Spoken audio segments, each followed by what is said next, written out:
साधारण 1 तासानंतर अभय प्रचंड रागात चिडचिड करत तिथे आला आणि थेट आकृतीसमोर उभा राहिला.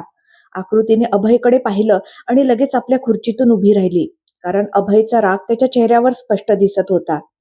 अभयने आकृतीच्या डोळ्यात पाहत कडक आवाजात विचारलं, "तुझा फोन कुठे आहे?" आकृतीने शांतपणे पर्समध्ये हात घातला आणि फोन बाहेर काढून कसलाही भाव न दाखवता तो अभयच्या हातात दिला. आकृती तिथून बाजूला सरकत खिडकीजवळ उभी राहिली. अभयने तिचा फोन उघडला. फोन पाहताच त्याच्या चेहऱ्यावर अनेक भाव उमटले.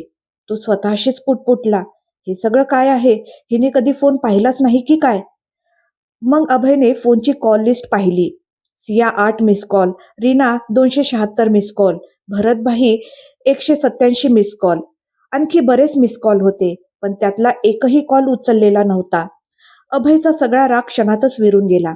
त्याने फोन बाजूला ठेवला आणि आकृतीच्या शेजारी जाऊन उभा राहून बाहेर पाहत म्हणाला, "सॉरी, मला तुझ्यावर रागवायला नको होतं." आकृती शांत स्वरात म्हणाली, "मला काही प्रॉब्लेम नाही." अभय आता तिच्याकडे पाहत म्हणाला, "तू कुणाचाही फोन का उचलत नाहीस?" आकृतीने काहीच उत्तर दिलं नाही. ती तिथून हटत आपल्या डेस्ककडे गेली आणि काम करू लागली. अभयला माहित होतं आता आकृती काहीही सांगणार नाही ना काही बोलेल. तो तिथेच उभा राहिला. थोडा विचार करून तो तिच्या जवळ जाऊन बसला. आकृतीने लॅपटॉपकडे पाहतच विचारलं, "काय झालं? काही बोलायचं आहे का?" अभय म्हणाला, "हो." आकृती आता त्याच्याकडे पाहू लागली. अभय म्हणाला, "आजची मीटिंग कॅन्सल झाली आहे. एक फाईल मी इथेच विसरलो होतो. ती तुझ्याकडे होती, म्हणून मी तुला कॉल केला होता, पण तू उचलला नाहीस." आकृती काहीच बोलली नाही. अभय पुढे म्हणाला, "आणि आता मी विचार करतोय की तुझ्यासाठी एक नवीन पीए ठेवावी. तुला मदत होईल." आकृती काही बोलणार इतक्यातच अभय पुढे म्हणाला, "आय होप तुला याचा काही प्रॉब्लेम नसेल." त्यावर ती उठत म्हणाली, "जशी तुमची इच्छा." अभयला आणखी काय हवं होतं? तो खुश झाला आणि म्हणाला, "मग ठीक आहे, मी आजच बोलतो. 1-2 दिवसात इंटरव्ह्यू नंतर तुझी नवीन पीए येईल." आकृतीने फक्त होकारार्थी मान हलवली. अभय आपल्या कॅबिनमध्ये आला. त्याने कुणाला तरी फोन केला. थोडा वेळ बोलून त्याने कॉल कट केला. 2 दिवसानंतर, "सर." अभयच्या कॅबिनमध्ये एक आवाज आला. "हो, या." अभय म्हणाला. एक मुलगी आत आली आणि उभी राहिली. अभयने तिच्याकडे न पाहताच हात पुढे केला. त्या मुलीने आपल्याजवळ असलेली फाईल अभयच्या हातात ठेवली. "बसा." अभय म्हणाला. ती बसली. अभयने फाईल पाहिली आणि मग त्या मुलीकडे पाहून म्हणाला, "तर मिस रुचिका, मी तुमचा इंटरव्ह्यूही न घेता तुम्हाला ही नोकरी देत आहे." रुचिकाने विचारलं, "पण का सर?" अभय म्हणाला, "कारण कदाचित तुम्हाला या नोकरीची फार गरज आहे. तुम्ही कोणताही विलंब न करता सगळ्यात आधी इथे आलात." रुचिका हलकेच हसत म्हणाली, "हो सर, तसंच काहीसं समजा." अभय म्हणाला, "मग ठीक आहे, तुम्ही उद्यापासून जॉईन करा. आणखी एक गोष्ट, ज्याची तुम्ही पीए होणार आहात ती माझी पत्नी आहे. त्यांना एकटं राहणं आवडतं. माझी इच्छा आहे की तुम्ही त्यांच्यासोबत नीट मॅनेज करा." रुचिका हसत म्हणाली, "ओके सर." संध्याकाळी घरी जाताना अभय आकृतीला म्हणाला, "उद्यापासून तुझी पीए जॉईन करेल. तुला थोडी मदत होईल." आकृती बाहेर पाहत म्हणाली, "ठीक आहे." दुसऱ्या दिवशी अभय आणि आकृती ऑफिसमध्ये पोहोचले. आकृती थेट आपल्या कॅबिनमध्ये गेली. रुचिकाही ऑफिसमध्ये आली होती. ती आधी अभयच्या कॅबिनमध्ये गेली. अभयने तिला आकृतीच्या कॅबिनबद्दल सांगितलं आणि काही इन्स्ट्रक्शन दिले. रुचिका तिकडे निघाली. मागून अभय म्हणाला, "बेस्ट ऑफ लक रुचिका." रुचिका थांबली आणि हसून म्हणाली, "असं वाटतं की तुम्ही तुमच्या पत्नीवर खूप प्रेम करता सर, म्हणूनच तिची इतकी काळजी घेताय." अभय फक्त हसला. रुचिका म्हणाली, "डोंट वरी सर, मी पूर्ण प्रयत्न करीन." रुचिका आकृतीच्या कॅबिन बाहेर उभी राहून म्हणाली, "मे आय कम इन मॅम?" आतून आकृतीचा शांत आवाज आला, "येस, कम इन." रुचिका आत आली. तिच्या हातात काही फाईल्स होत्या. फाईल सांभाळतच तिने आकृतीकडे पाहिलं आणि समोर पाहताच ती तिच्या डोळ्यांच्या पापण्याही झपकणं विसरली. तिच्या हातातल्या सगळ्या फाईल्स खाली पडल्या. फाईल्स पडण्याच्या आवाजाने आकृतीने डोकं वर केलं आणि तिचीही अवस्था रुचिकासारखीच झाली. ती पटकन आपल्या जागेवरून उभी राहिली. तिचं मन, मेंदू सगळं जणू थांबलं होतं. दोघी एकमेकींकडे असं पाहत राहिल्या जणू त्यांच्यामध्ये खूप खोल नातं असावं. दोघींची स्थिती सारखीच होती. कॅबिनमधल्या त्या शांततेत त्यांच्या हृदयाचे ठोके ऐकू येत होते. रुचिकाने खोल श्वास घेतला, छातीवर हात ठेवला आणि ती कॅबिन बाहेर निघून गेली. ती बाहेर येताच सगळे तिच्याकडे धावले. योगायोगाने अभयही बाहेरच होता. त्याने रुचिकाला पाहिलं आणि लगेच तिच्याजवळ गेला. त्याने तिला पाणी दिलं आणि शांत व्हायला सांगितलं. एसी असूनही रुचिकाला घाम येत होता.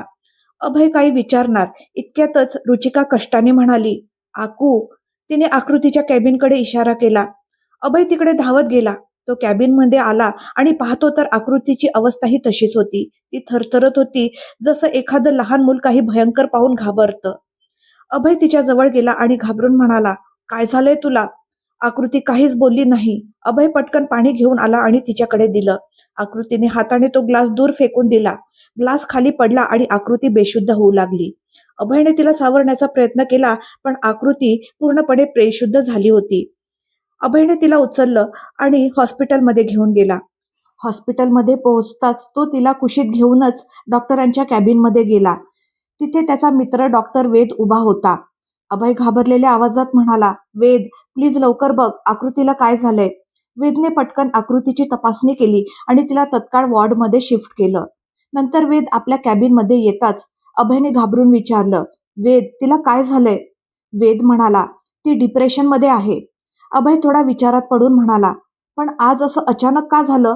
ती रुचिकाला पाहताच अशी का झाली? वेद थोडा गंभीर झाला आणि म्हणाला, एक गोष्ट सांग, तुला वहिनीबद्दल सगळं माहीत आहे का? अभयने विचारलं, म्हणजे काय? म्हणजे असं की वहिनीच्या आयुष्यात काहीतरी असं घडलं आहे जे ती विसरू शकत नाही, आणि ज्या मुलीबद्दल तू बोलतोयस, काय माहीत ती वहिनीला आधीपासूनच ओळखत असेल. वेद पुढे म्हणाला, अभय, तुला वहिनीबद्दल सगळं जाणून घ्यावं लागेल. त्या मुलीला भेट, तिच्याशी बोल, नक्की काय झालंय ते शोध. ही रुचिका नेमकी कोण आहे आणि या दोघींमध्ये असं काय नातं आहे की दोघींची अवस्था एकसारखी झाली? वेदने अभयला सांगितलं, तू आताच त्या मुलीशी बोलायला हवं, काहीतरी नक्कीच सांगेल ती. अभय म्हणाला, ठीक आहे, मी जातो. मीही येतो तुझ्यासोबत. वेद म्हणाला. अभयने आपल्या आई वडिलांना फोन करून सांगितलं की आकृतीची तब्येत ठीक नाहीये आणि तो तिला हॉस्पिटलमध्ये घेऊन आला आहे. कैलासजी आणि गौरीजी थोड्याच वेळात हॉस्पिटलमध्ये पोहोचले. अभयने कैलासजी आणि गौरीजीला आकृतीजवळ थांबवलं आणि तो ऑफिसमध्ये गेला. तिथे पोहोचल्यानंतर कळलं की रुचिका आधीच निघून गेली आहे. वेद म्हणाला, आता काय करायचं? ती उद्या येईल का? आणि आज अर्ध्या दिवसातच का निघून गेली? अभय बाहेर पडत म्हणाला, मला तिच्याशी बोलायचंच आहे. गरज पडली तर मी तिच्या घरीही जाईन. रुचिकाने कंपनीत जो पत्ता दिला होता तो अभयने पाहिला आणि गाडी थेट तिच्या घराकडे वळवली. वेदही त्याच्यासोबतच निघाला. अभय निर्विकार चेहऱ्याने रस्त्यावर गाडी वेगाने चालवत होता. ते पाहून वेद म्हणाला, मला अजूनही समजत नाही, तू त्या मुलीबद्दल काहीही न जाणता तिच्याशी लग्न कसं केलंस? अभय समोर पाहतच शांतपणे म्हणाला, मी तिच्यावर प्रेम केलं आहे. माझ्यासाठी तेच पुरेसं आहे आणि मी तिच्याशी जबरदस्ती लग्न केलेलं नाही. माझे वडील तिच्या कुटुंबाला ओळखत होते, म्हणूनच लग्न ठरलं. आणि सगळ्यात महत्त्वाची गोष्ट म्हणजे आकृतीने स्वतः मला सांगितलं होतं की ती दुसऱ्या कुणावर प्रेम करते. पण आज तो तिच्या आयुष्यात नाही आणि तिला लग्न करायचंच होतं, म्हणून तिने माझ्याशी लग्न केलं. हे ऐकून वेद डोळे विस्फारून अभयकडे पाहू लागला. अभय म्हणाला, असं बघू नकोस, मी कसा आहे हे तुला माहीत आहे. वेद समोर पाहत म्हणाला, माहीत आहे, पण तू इतकं काही करू शकतोस हे माहीत नव्हतं. अभय गंभीर स्वरात म्हणाला, बघ, जर आकृती आपल्या प्रेमाशी लग्न करणार नव्हती तर त्यामागे नक्कीच काहीतरी फार मोठी समस्या असणार. आणि त्यावेळी मी तिच्याशी लग्न केलं नसतं तर कुणीतरी दुसराच माझ्या जागी आला असता आणि ते मी होऊ देऊ शकत नव्हतो. मी आकृतीवर प्रेम केलं आहे. एकतर्फी असलं तरी ते प्रेमच आहे. अभय पुन्हा म्हणाला, किमान माझ्या डोळ्यासमोर तरी आहे ती आता. नाहीतर माहीत नाही तिच्या आयुष्यात कोण आला असता. त्याने तिला कसं सांभाळलं असतं माहीत नाही.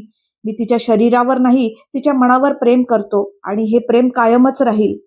अभयचं बोलणं ऐकून वेद पूर्णपणे वैतागला. तो अभयसमोर हात जोडत म्हणाला, ठीक आहे प्रेम पुजारी, आता गप्प बस आणि चल. दोघे रुचिकाच्या घरी पोहोचले. अभयने दारावर टकटक केली. दार एका तरुणाने उघडलं. तो अभय आणि वेदकडे पाहत म्हणाला, आपण कोण? अभयने अतिशय शांत आणि नम्र आवाजात उत्तर दिलं, मी रुचिकाचा बॉस आहे. ती ज्या कंपनीत काम करते, म्हणजे आजच तिने जॉईन केलं होतं. तो तरुण हसत म्हणाला, अरे सर, या ना आत. अभय आणि वेद आत गेले. त्या मुलाने त्यांना बसायला सांगितलं आणि म्हणाला, मी रुचिकाला बोलावतो. अभय आणि वेद सोफ्यावर बसले. थोड्याच वेळात रुचिका बाहेर आली. तिने अभयकडे पाहिलं, पण तिच्या चेहऱ्यावर कसलाही भाव नव्हता, ना आश्चर्य ना गोंधळ. ती थेट अभय जवळ आली आणि म्हणाली, सॉरी सर, पण मी ही नोकरी करू शकत नाही. हे ऐकताच अभय जणू जागेवरच गोठला. तो तर रुचिकाशी बोलण्यासाठीच आला होता, पण रुचिकाने तर थेट नकारच दिला. अभय धीर एकवटून पुढे म्हणाला, रुचिका, आम्हाला तुझी गरज आहे आकृतीसाठी. आकृतीचं नाव ऐकताच रुचिकाने तोंड वळवलं आणि म्हणाली, मी आधीच सांगितलंय, मी काहीच करू शकत नाही. अभय उठत म्हणाला, हे बघ, मला तुझं आणि आकृतीचं नातं काय आहे हे माहीत नाही, पण मला इतकं नक्की माहीत आहे की तू साथ दिलीस तर मी आकृतीला पुन्हा आनंदी ठेवू शकतो. तिला तिच्या एकटेपणातून बाहेर काढू शकतो. रुचिका हसू लागली. ते हसू पाहून अभय आणि वेद एकमेकांकडे पाहू लागले. दुखऱ्या हसण्यात रुचिका म्हणाली, ज्या माणसाने आयुष्यातला सगळ्यात भयंकर काळ पाहिलाय त्याला पुन्हा पूर्वीसारखं करणं सोपं नसतं साहेब. इथून निघून जा, मी तुमची काहीच मदत करू शकत नाही. हे ऐकताच अभयच्या चेहऱ्यावर उदासी पसरली, पण वेदला मात्र राग अनावर झाला. तो म्हणाला, मग तुम्हाला ती मेलेली चालेल का? वेदचं हे वाक्य ऐकताच रुचिका फिरून त्याच्याकडे रागाने पाहू लागली. वेद पुढे म्हणाला, होय, जर तिला लवकर बरं केलं नाही तर ती मरेल आणि त्यासाठी तू जबाबदार असशील. आता तरी काहीतरी सांग, नाहीतर तिला मरण्यासाठी सोडून दे. अभयने रागाने वेदकडे पाहत म्हटलं, वेद, हे तू काय करतोयस? असं कोणी बोलतं का? वेदही संतापून अभयकडे पाहत म्हणाला, तुला काहीच कळत नाही म्हणून हे सगळं तुला सोपं वाटतं, पण मी डॉक्टर आहे आणि आकृती माझी पेशंट. मी ज्या अवस्थेत तिला पाहिलंय ते मला अजिबात स्वस्थ बसू देत नाहीये. वेद सगळ्यांसमोर हात जोडत म्हणाला, माझ्या आयुष्यात असे अनेक केसेस आले आहेत, पण आकृतीची अवस्था त्या सगळ्यात वाईट आहे. तिला वाचवणं तुमच्या सगळ्यांच्या हातात आहे. हे सगळं ऐकून रुचिका जवळच्या खुर्चीवर बसली आणि म्हणाली, मी तिच्याबद्दल तुम्हाला काहीच सांगू शकत नाही. मला माझ्या मैत्रिणीला पुन्हा गमवायचं नाही. तुम्ही जे सांगाल ते मी करेन, पण तिच्या भूतकाळाबद्दल मी काहीच सांगू शकत नाही. हे बोलताना रुचिकाने मान खाली घातली. अभय म्हणाला, ठीक आहे, तू काहीच सांगू नको. माझी एवढीच इच्छा आहे की तू नोकरी सोडू नकोस. अभयचं बोलणं ऐकताच रुचिकाने डोकं वर केलं. समोर आशेने पाहणारा अभय उभा होता. रुचिका हळूच म्हणाली, मी प्रयत्न करेन सर. मग अभय आणि वेद तिथून निघून गेले. ते गेल्यावर तो तरुण मुलगा रुचिका जवळ आला आणि तिच्या खांद्यावर हात ठेवत म्हणाला, तीच आहे ना आकू? रुचिकाने मान खाली घालून होकार दिला. तो मुलगा रुचिकाच्या पायाजवळ बसला आणि म्हणाला, तुला जायला हवं. यावेळी तिला अशा माणसाची गरज आहे जो तिला खऱ्या अर्थाने ओळखतो. रुचिका उदासपणे म्हणाली, मी तिच्यासमोर कसं जाऊ? माझ्यात हिंमत नाही तिला अशा अवस्थेत पाहण्याची. तिने नेहमी सगळ्यांना हसवलंय आणि तिच्यासोबत हे सगळं नाही, मी नाही जाऊ शकत. इकडे अभय आणि वेद हॉस्पिटलमध्ये परत आले. तोपर्यंत आकृतीला शुद्ध आली होती. आकृतीने मुद्दाम डोळे बंद ठेवले होते, कारण तिला वाटत होतं की आता तिच्यावर प्रश्नांचा भडीमार होईल, पण कोणीच तिला काही विचारलं नाही. गौरीजी तिच्या डोक्यावरून हात फिरवत म्हणाल्या, स्वतःची काळजी घेत जा बाळा, आम्ही किती घाबरलो होतो. आकृतीने काहीच उत्तर दिलं नाही. ती एकटक गौरीजी आणि कैलासजींकडे पाहत राहिली. दरवाजाजवळ उभे राहून अभय आणि वेद हे सगळं ऐकत होते. तेवढ्यात वेद आत येत म्हणाला, आंटी, कुठे तुम्ही हिला जास्त त्रास तर देत नाही ना? मला तर शंका येते. सासू सून ड्रामा चालू तर नाही ना तुमच्यात? बघा जरा, वहिनी किती अशक्त झाली आहे. गौरीजींनी वेदकडे रागाने पाहत म्हटलं, ती माझी सून नाही, माझी मुलगी आहे, समजलं? वेद थोडासा घाबरत म्हणाला, अरे मजाक करत होतो, आय एम जस्ट जोकिंग. गौरीजींनी वेदकडे पाहत विचारलं, आता हे सांग, माझ्या मुलीला आम्ही घरी घेऊन जाऊ शकतो का? वेद म्हणाला, आत्ताच घेऊन जा, फक्त औषधं नीट वेळेवर द्या. अभय वेद सोबत गेला आणि आकृतीसाठी औषधं घेऊन आला. सगळे घरी परतले. घरी आल्यावर सगळे आकृतीजवळच बसले होते. हे पाहून आकृतीला खूप विचित्र वाटलं. गौरीजी तिच्याकडे पाहत म्हणाल्या, तू हेच विचार करतेस ना की आम्ही सगळे इथे का बसलो आहोत? आकृतीने मान हलवून होकार दिला. ते पाहून कैलासजी हसत म्हणाले, कारण आमची मुलगी आजारी आहे बाळा, आणि आम्हाला तिला एकटं सोडायचं नाही. खूप वेळ सगळे गप्पा मारत राहिले, पण आकृती मात्र काहीच बोलली नाही. ती फक्त ऐकत होती. थोड्या वेळाने कैलासजी उठून निघून गेले. गौरीजीही जाताना आकृतीला प्रेमाने पाहत म्हणाली, लवकर बरी हो बाळा. आकृतीने पुन्हा एकदा गौरीजींच्या डोळ्यात पाहिलं, जिथे तिच्यासाठी अपार प्रेम आणि माया दिसत होती. मग त्या तिथून निघून गेल्या. तेवढ्यात अभय उठला आणि जाऊन खिडकीजवळ उभा राहिला. संपूर्ण वेळ अभयने आकृतीकडे एकदाही पाहिलं नव्हतं. आई वडील असतानाही तो फक्त त्यांच्याकडेच पाहत होता आणि ते जाताच तो बाजूला झाला. पण आकृतीनेही अभयकडे काही लक्ष दिलं नाही. उलट ती मनात हेच मागत होती की अभय तिला काही विचारू नये.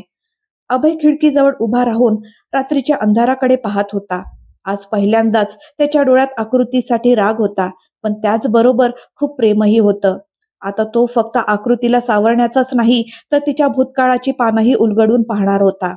पण हे इतकं सोपं नव्हतं. आकृतीला समजून घेणं अभयसाठी कठीण होतं, कारण त्याची शेवटची आशा रुचिका होती आणि तिनेही स्पष्ट नकार दिला होता. आता अभयलाच काहीतरी मार्ग काढावा लागणार होता. आकृतीच्या माहेरी तो जाऊ शकत नव्हता, कारण त्याला माहित होतं, जेव्हा आकृतीलाच आपल्या घरी जायचं नाही, तर तिथून त्याला काहीच माहिती मिळणार नाही. अभयने आयुष्यात आतापर्यंत फक्त आपल्या कामावरच लक्ष दिलं होतं आणि यशाच्या दिशेनेच तो पुढे जात राहिला. कोणाच्या आयुष्यात डोकावून त्याच्याबद्दल माहिती मिळवणं त्याच्या स्वभावातच नव्हतं. पण आता आकृतीसाठी त्याला हे सगळं करावंच लागणार होतं आणि त्यासाठी सर्वात आधी त्याला स्वतःला तयार करावं लागणार होतं. दुसऱ्या दिवशी आकृती उठून जशी बेडवरून खाली उतरली, तिला चक्कर आली आणि ती परत बेडवर बसली. अभय आधीच उठला होता आणि लॅपटॉपवर काही मेल्स चेक करत होता. त्याचं लक्ष आकृतीकडे गेलं. तो लगेच उठून तिच्या जवळ गेला. "काय झालं? तू ठीक आहेस ना?" अभयने विचारलं. डोकं धरत आकृती म्हणाली, "हो, फक्त थोडी चक्कर आली होती."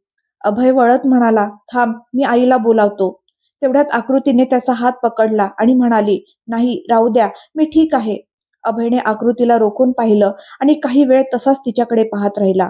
आकृतीला जाणवलं की अभय तिच्याकडेच पाहतोय. तेव्हा तिने डोकं वर करून विचारलं, "तुम्ही असे का पाहत आहात?" अभय काहीच बोलला नाही. आकृतीच्या मनात परत एकदा तीच भीती दाटून आली. आता तो तिला त्या भूतकाळाबद्दल विचारेल. पण अभयने तसं काहीच केलं नाही. आकृती उठून जायला लागली तेवढ्यात अभयने तिचा हात पकडला. आता दोघेही एकमेकांसमोर उभे होते. अभय म्हणाला, "तुला नक्की काय हवं आहे? तू स्वतःसोबत असं का करत आहेस? अखेर किती काळ असं राहणार आहेस?" आकृती काही वेळ विचार करत राहिली आणि मग हळूच म्हणाली, "माहित नाही." अभयने तिचा हात सोडला. आकृती वॉशरूमकडे निघून गेली. अभय तिथेच उभा राहिला. आता त्याला स्वतःवरच राग येऊ लागला. "मी तरी काय करू? कोणी असं कसं वागू शकतं?" मग त्याने एक खोल श्वास घेतला आणि बाहेर निघून गेला. वॉशरूममध्ये आकृती आरशासमोर उभी राहिली. कालपासून आत्तापर्यंत घडलेली प्रत्येक गोष्ट तिच्या डोळ्यासमोरून फिरू लागली. कसे कैलासजी आणि गौरी तिची काळजी घेत होते, कसा अभय तिच्यासाठी चिंतेत होता. ती स्वतःशीच पुटपुटली, "कोणी इतकं चांगलं कसं असू शकतं? सगळं माहीत असूनही हे लोक माझ्याशी इतकं प्रेमाने का वागत आहेत? अभयजींना माहीत आहे की मी दुसऱ्या कोणावर तरी प्रेम केलं होतं, तरीही त्यांनी माझ्याशी लग्न केलं, मला इथे आणलं आणि इतकी काळजी घेत आहेत. त्यांचे आई वडील माझ्यावर मुलीप्रमाणे प्रेम करतात आणि मी मात्र प्रत्येक वेळी या सगळ्यांना दुखावतच आहे." आकृतीच्या डोळ्यातून अश्रू वाहू लागले. ती स्वतःशीच ठामपणे म्हणाली, "नाही, आता मी कोणालाही दुखवणार नाही. मी सगळ्यांची काळजी घेईन. माझ्या मनातल्या वेदनेमुळे मी इतरांना वेदना देऊ शकत नाही. आता कोणीही असं म्हणणार नाही की मी उदास आहे." आकृतीने मनाशीच एक निर्णय घेतला होता. आता ती सगळ्यांशी हसून बोलेल, जेणेकरून तिला आनंदी पाहून इतरांनाही आनंद मिळेल. अभय मॉर्निंग वॉकसाठी बाहेर गेला होता. आकृती तयार होऊन बाहेर आली. तिला कैलासजी आणि गौरीजी दिसले नाहीत, म्हणून तिने नोकराला त्यांच्याबद्दल विचारलं. तर तो म्हणाला, "मॅडम, काल रात्री उशिरा झोपल्यामुळे साहेब आणि मॅडम अजून झोपलेच आहेत." आकृती किचनकडे गेली. तेव्हा नोकर म्हणाला, "मॅडम, तुम्ही आराम करा. तुम्हाला जे हवं असेल ते आम्ही बनवतो." पण आकृतीने त्याचं ऐकलं नाही आणि स्वतःच किचनमध्ये जाऊन नाश्ता बनवायला सुरुवात केली. सगळ्यांसाठी नाश्ता तयार झाला होता. तेवढ्यातच गौरीजी तिथे आल्या आणि म्हणाल्या, "बेटा, तुला आराम करायला हवा. हे सगळं करायला इथे एवढे नोकर आहेत ना." आकृतीने प्रेमाने उत्तर दिलं, "नाही आई, मी ठीक आहे. तुम्ही सगळे तयार होऊन या. मी नाश्ता वाढते." आकृतीच्या तोंडातून आई हा शब्द ऐकताच गौरीजींच्या डोळ्यात पाणी आलं. त्या म्हणाल्या, "इतक्या महिन्यात आज पहिल्यांदाच माझ्या मुलीने मला आई म्हटलंय. सदैव आनंदी राहा बेटा." हे ऐकून आकृती त्यांच्या जवळ आली आणि त्यांना मिठी मारत म्हणाली, "आता मी तुम्हाला अजिबात त्रास देणार नाही, खरंच." गौरीजी हसत म्हणाल्या, "तू आम्हाला कधीच त्रास दिला नाहीस बेटा." तोपर्यंत अभय परत आला होता. गौरीजी त्याला म्हणाल्या, "लवकर तयार हो आणि नाश्त्याला ये." अभयने आकृतीकडे न पाहताच हो म्हटलं आणि निघून गेला. आकृतीला वाटलं की तो अजूनही रागावलेला आहे, पण तिने त्याच्याकडे दुर्लक्ष केलं आणि आपल्या कामात गुंतली. अभय आंघोळ करून बाहेर आला तेव्हा त्याच्या फोनवर अनोळखी नंबरवरून कॉल आला. त्याने कॉल उचलला तर समोरून एका मुलीचा आवाज आला, "सर, मी रुचिका बोलते. मी ऑफिसला येणार आहे आणि आकृतीला ठीक करण्यासाठी तुमच्या सोबत आहे. अभय आनंदाने म्हणाला, थँक्यू रुचिका, पण आज आम्ही ऑफिसला येणार नाही. आकृतीची तब्येत ठीक नाही आहे, म्हणून मीही घरूनच काम करणार आहे. रुचिकाने थोडा विचार करून म्हटलं, सर, मी मॅडमची पीए आहे, म्हणून मला घरीही त्यांच्यासोबत राहायचं आहे. अभयने क्षणभर विचार करून म्हटलं, हो, मलाही तेच हवं आहे. तू दिवसभर आकृती सोबतच राहा. रुचिका पुन्हा म्हणाली, सर, अजून एक गोष्ट. अभय म्हणाला, बोल. रुचिका म्हणाली, सर, मी मॅडमशी ज्या पद्धतीने वागेल त्यात तुम्ही मध्ये पडायचं नाही, कारण मी त्यांना चांगल्या प्रकारे ओळखते. त्या काय करू शकतात काय नाही, यासाठी मला तुमच्या मदतीची गरज लागेल. अभय हसत म्हणाला, मदत तर तू माझीच करत आहेस. तुला जसं योग्य वाटेल तसंच होईल. रुचिकाने काही न बोलता फोन ठेवला. नंतर अभयने लगेच ड्रायव्हरला फोन करून रुचिकाचा पत्ता दिला आणि तिला घरी आणायला सांगितलं. तसंच रुचिकालाही मेसेज केला, कंपनीची गाडी तुला माझ्या घरी आणेल. नाश्त्याच्या टेबलवर अभय सगळ्यांसोबत बसला होता. सगळे नाश्ता करत असतानाच रुचिका तिथे पोहोचली. अभयने तिला आत बोलवलं आणि नाश्ता करायला सांगितलं. आकृती डोळे मोठे करून रुचिकाकडे पाहत होती. जणू जणू काही इथून निघून जा असं न बोलता सांगत होती. कैलासजी आणि गौरीजी हे सगळं पाहून अभयकडे पाहू लागले. तेव्हा अभय म्हणाला, ही रुचिका आहे, आकृतीची पीए. ही तिच्या कामासोबत तिच्या तब्येतीचीही काळजी घेईल. अभय हे बोलत असतानाच गौरीजी रागाने तिथून निघून गेल्या, कारण अभयने त्यांना हे सांगितलंच नव्हतं की रुचिका ही आकृतीची मैत्रीण आहे. अभय गौरीजींच्या मागे गेला आणि कैलासजीही तिथून निघून गेले. आता तिथे फक्त आकृती आणि रुचिका उरल्या होत्या. रुचिका येऊन नाश्त्याच्या टेबलवर बसली. आकृती तिला रागाने घुरत होती. रुचिकाने स्वतःची प्लेट घेतली आणि त्यात नाश्ता वाढून खायला सुरुवात केली. खाता खाता रुचिका म्हणाली, वा, आजही तोच स्वाद आहे. आकृती, जी रागाने तिला पाहत होती, अचानक बोलून गेली, तू इथे का आली आहेस? रुचिका शांतपणे खात म्हणाली, माझं काम आहे हे. तुमच्यासोबत राहण्यासाठीच मला पैसे मिळणार आहेत मॅडम. मॅडम या शब्दावर रुचिकाने मुद्दाम जोर दिला. आकृतीने तोंड फिरवलं. रुचिका पुढे म्हणाली, तसं पाहिलं तर आज तुम्हाला काहीच झालं नाही असं वाटतंय मॅडम. आज तर तुम्ही अगदी ठणठणीत उभ्या आहात. मग त्या दिवशी नेमकं काय झालं होतं?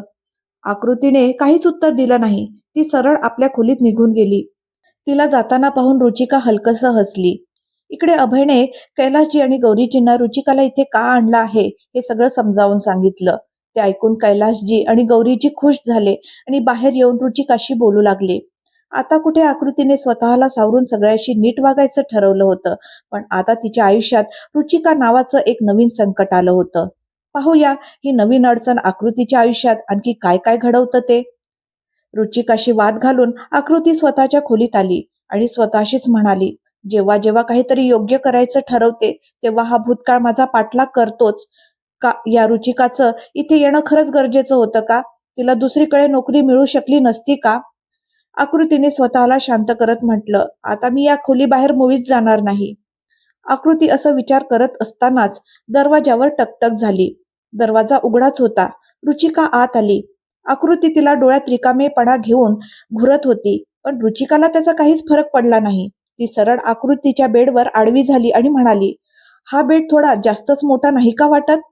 तोंड वाकडं करत ती पुढे म्हणाली, मला नाही आवडला. आकृतीने काहीच उत्तर दिलं नाही. ती उठून काचेच्या खिडकीजवळ गेली आणि बाहेर पाहू लागली. रुचिकाने हे पाहिलं आणि ती तिच्या जवळ आली. तिला समजलं होतं की आकृतीला आता एकटं राहायचं आहे, पण रुचिकाला हे मुळीच मान्य नव्हतं. ती हळू आवाजात म्हणाली, मॅडम.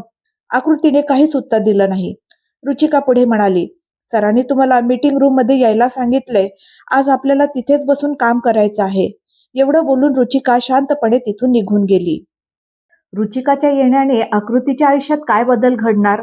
आकृतीचा भूतकाळ जाणून घेण्यासाठी अभयला काय काय करावं लागतं ते तुम्हाला पुढील भागात समजेलच. आणि घाबरू नका, अभयला आकृतीचा भूतकाळ नक्कीच समजेल. भेटूया पुढच्या भागात. आजचा भाग तुम्हाला कसा वाटला कमेंट करून नक्की सांगा. आणि पुढचा भाग ऐकण्यासाठी माझ्या चॅनलला सबस्क्राईब करायला विसरू नका. धन्यवाद.